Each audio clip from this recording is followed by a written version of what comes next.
Very good morning, good afternoon and good evening whenever you are watching me on your screen. इस particular video में हम बात करेंगे India versus New Zealand के बीच में खेले गए सेकेंड T20I मैच के बारे में। अब बेसिकली देखा जाए तो ये 5 मैच की T20I सीरीज है जहां पर इंडिया ऑलरेडी 1-0 से लीड कर रहा है। अब ये मैच देखा जाए तो न्यूजीलैंड के पॉइंट ऑफ व्यू से ज़्यादा इंपॉर्टेंट था बिकॉज वो एक मैच से पीछे चल रहे थे। बट आने वाले वर्ल्ड कप को ध्यान में रखते हुए देखा जाए तो ये मैच और ये पूरी ही सीरीज दोनों ही टीम के लिए इंपॉर्टेंट है। रीजन बीइंग कि जो वर्ल्ड कप खेले जाने वाला है वो इंडिया में ही खेले जाने वाला है, तो दोनों ही टीम चेक करना चाहेगी कि उनकी प्लेइंग 11 क्या बनने जाएगी आने वाले वर्ल्ड कप में। अब यहाँ पर देखा जाए तो ये मैच हो रहा था रायपुर के स्टेडियम में, जो कि एक बेसिकली देखा जाए तो बैट्समैन फ्रेंडली विकेट्स यहाँ पे मिलती हैं। और सेकेंड चीज़ यहाँ पे ये भी इंपॉर्टेंट हो जाती है क्योंकि जनवरी फरवरी मार्च का मंथ चल रहा है, तो यहाँ पे काफ़ी ज़्यादा ड्यू फैक्टर देखा जाता है। तो जो भी पार स्कोर रहेगा उससे थोड़ा ज़्यादा रन आपको बनाना पड़ेगा ताकि आप जब सेकेंड बॉलिंग करो तो आप वो स्कोर को आसानी से डिफेंड कर पाओ। अब बात करें मैच की तो यहाँ पे इंडिया टॉस जीतता है और इंडिया यहाँ पे क्या करता है, न्यूजीलैंड को इन्वाइट करता है बैटिंग के लिए, ताकि जो ड्यू फैक्टर सेकेंड बैटिंग के टाइम पे ज़्यादा इंपॉर्टेंट रोल प्ले करता है उसका फायदा उठाया जा सके। अब बात करें तो न्यूजीलैंड की स्टार्ट तो अच्छी हुई थी जहां पे Tim Seifert and Devon Conway ने एक अच्छी शुरुआत दी थी न्यूजीलैंड को।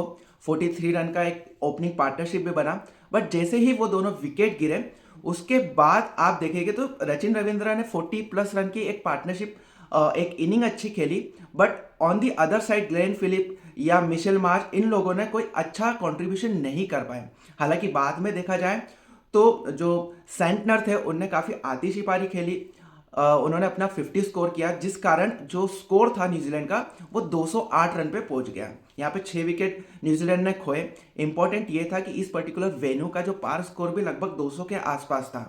तो यहाँ पर न्यूजीलैंड ने जो एक पार स्कोर तो अचीव कर लिया था, बट इंडिया को हराने के लिए यहाँ पे इंपॉर्टेंट था कि आप आइदर 30 से 35 रन ज़्यादा बनाए या जब इंडिया बैटिंग करने आए तो आप उनके थोड़े अर्ली विकेट गिराएं। अब बॉलिंग के पॉइंट ऑफ व्यू से देखा जाए तो इंडियन की बॉलिंग्स काफ़ी अच्छी रही, लगभग सारे बॉलरों ने एक एक विकेट लिया एक्सेप्ट आपके अर्शदीप जो थोड़े महंगे भी रहे, और कुलदीप यादव ने यहाँ पे 2 विकेट लिए। दोनों ही स्पिनर वरुण चक्रवर्ती एंड कुलदीप ने काफ़ी अच्छी बॉलिंग करी। देखा जाए तो लगभग 8 के एवरेज से उन्होंने रन दिए। अब यहाँ पे इंपॉर्टेंट ये हो जाता था कि जो 208 का जो टारगेट है वो करंट T20I सीरीज के या जो मॉडर्न क्रिकेट चल रहा है उस पॉइंट ऑफ व्यू से तो अच्छा था।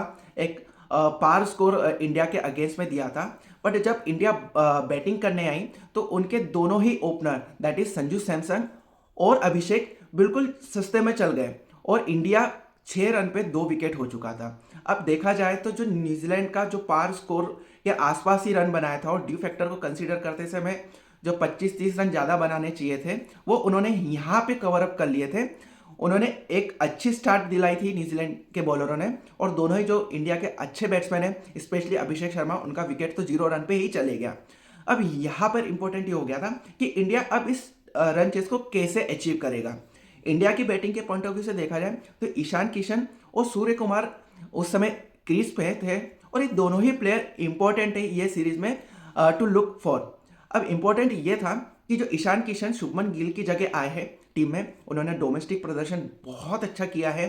साथ ही साथ सूर्य कुमार जो आउट ऑफ रन चल रहे थे उन्होंने पिछला मैच में एक अच्छी इनिंग खेली थी, बट उन दोनों ने यहाँ पे वो दोनों चीज़ को प्रूव किया कि क्यों उनका सिलेक्शन जस्टिफाई बनता है टीम इंडिया में। दोनों ने ही ऐसी इनिंग खेली जैसे लगा ही नहीं कि स्टार्टिंग में 2 विकेट वो भी 6 रन के अंदर गिर चुके थे। उन्होंने इतना तेज रन बनाए। बात करें तो लगभग 225 के स्ट्राइक रेट से ईशान किशन ने 70+ का स्कोर बनाया। साथ ही साथ सूर्य कुमार ने 80+ का स्कोर बनाया, वो नॉट आउट भी रहे आखिर में। और उसके बाद जब ईशान किशन आउट हुए तो शिवम दुबे बैटिंग करने आया, वो भी लगभग 200 के स्ट्राइक रेट से खेले और पूरा का पूरा रन चेस मात्र 15 ओवर में ही खत्म कर दिया। दैट मीन्स यदि देखा जाए तो यहाँ पे जो 25-30 रन के बारे में हम जो बात कर रहे थे कि एक पार स्कोर से थोड़ा ज़्यादा रन चाहिए, वो भी आसानी से चेस होता हुआ दिख रहा था। रीजन बीइंग कि इंडिया के पास लगभग 4.5 ओवर स्पेयर बचे थे आफ्टर विनिंग और आफ्टर चेसिंग दैट 208 का स्कोर। अब इंडिया ने यहाँ पे सिर्फ 3 विकेट खोकर ये चेस कर लिया, और देखा जाए तो अभी 2 मैचेस को देखोगे तो जो ओवर डिपेंडेंसी हमको लगती थी कि अभिषेक शर्मा पे थी, अब वो धीरे धीरे कम होते हुए दिख रही है। यदि अभिषेक शर्मा चलते तो वेल एंड गुड, बट नीचे भी काफ़ी अच्छा स्कोर सारे ही बैट्समैन कर रहे हैं। यदि ये चीज़ें कंटिन्यू होती है वर्ल्ड कप में तो हमारे लिए काफ़ी ईजी रहेगा back to back second world cup जीतने के लिए। अब देखा जाए तो न्यूजीलैंड के बॉलर्स में से सिर्फ डफी ने थोड़ा बहुत अच्छा बॉलिंग किया, बट अदर्स जितने भी बॉलर्स थे वो काफ़ी ज़्यादा एक्सपेंसिव रहे। अब देखा जाए तो 2 मैच इंडिया ऑलरेडी जीत चुका है। दैट मीन्स अब यहाँ से 3 मैच में एक ही मैच जीतना है ये सीरीज को जीतने के लिए। बट यहाँ पे इम्पोर्टेंट है कि जो तिलक वर्मा अब आएंगे, संजू सैमसन अभी 2 मैचेस में कोई स्कोर नहीं कर पाए, तो वो कैसे अपनी बैटिंग को ठीक करेंगे।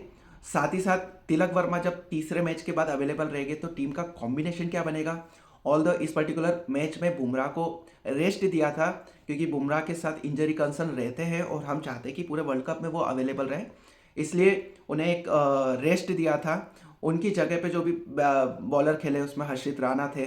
देन टीम में चेंजेस भी हुए, आप कुलदीप को देखोगे तो इन्होंने अच्छा परफॉर्मेंस किया। दैट मीन्स देखा जाए तो इंडिया के जो 15 प्लेयर्स का स्क्वाड है वो काफ़ी अच्छा परफॉर्मेंस कर रहा है। अब देखना रहेगा कि तिलक वर्मा टीम में आते तब क्या कॉम्बिनेशन बनता है, किस तरीके से जो ड्यू फैक्टर को इंडिया सॉल्व करेगा आने वाले मैचेस में, क्योंकि हो सकता है कि कोई इंपॉर्टेंट मैच रहे वर्ल्ड कप का और वहाँ पे ड्यू फैक्टर के चक्कर में आप फंस जाए, जो होता हुआ भी आया इंडिया के साथ पहले भी कि बड़े मैचेस में एक दिन खराब होता है और वो पूरा जो भी ट्रॉफी रहती है वर्ल्ड कप रहता है वो इंडिया के अगेंस्ट चले जाता है।